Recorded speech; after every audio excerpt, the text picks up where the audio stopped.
As a standard user, we're going to be blocked from a wide variety of items within the operating system.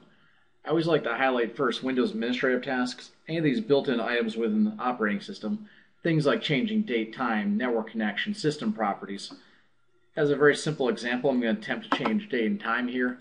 Normally we'd see UAC popping up, but instead we've suppressed that. We've put up our own notification. I can just put in a justification. We can also get the same thing from applications that require administrative rights. A very simple example of this is Process Monitor for Microsoft. When we attempt to launch this, we've suppressed UAC, put up our own customized notification, and now the end user can put in a justification, and that'll be sent off to the Viewfinity administrator. Going into the Group Policy Management Editor, we can see the Viewfinity interface. Here in the inbox, we can see all the events that have occurred enterprise-wide that require administrative rights. In the previous example of date time, I'm going to double click on this and we can see all computers and users that requested this permission.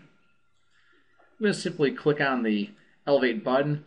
It's going to now take that policy and drag that into Elevate, where the end user will now have the permission after a GP update has occurred.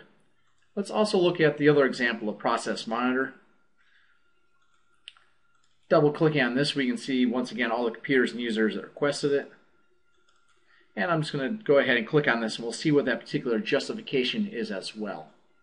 Now we have a couple different options when dealing with an executable. I can elevate this by checksum. I can elevate any product called Sysinternals Procmon, or I can do something even more broad, such as the elevation on demand or as required of any Microsoft product that's digitally assigned. In this case, I have the option of creating a policy for any ActiveX control, executable, MSU, or MSI. One last important point I'd like to make about the inbox data collection and the aggregation of all these events enterprise-wide is the fact that we don't require a database to collect this information. We can actually do this in a variety of ways, such as WMI calls to individual machines for small environments, to a network share, or even the Microsoft Event Forwarding service. Let's take a look at an example of an advanced policy. I'm going to simply right-click, Add a New Policy. I'm going to call this Block, and of course I'm going to use this for application blocking. Clicking Next, I'm going to add an executable to here. It's going to be that block application. And I'm going to base this off of a matching set of parameters.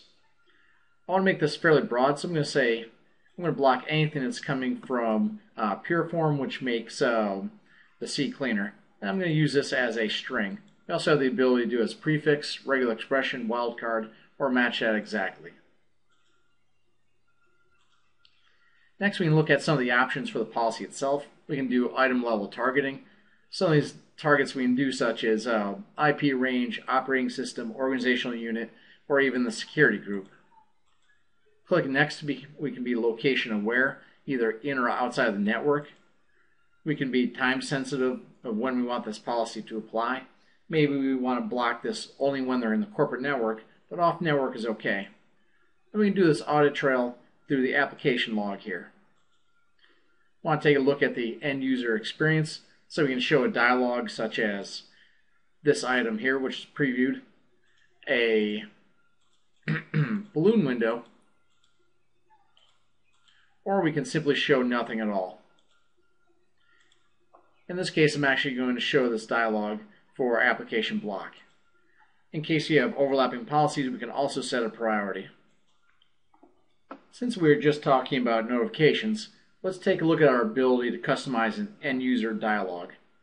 Opening up the dialogs, I'm going to take a look at the application block notification and simply click on the item that I want to change. And I'm just going to change that icon. I'm going to go from the Viewfinity standard to another logo here.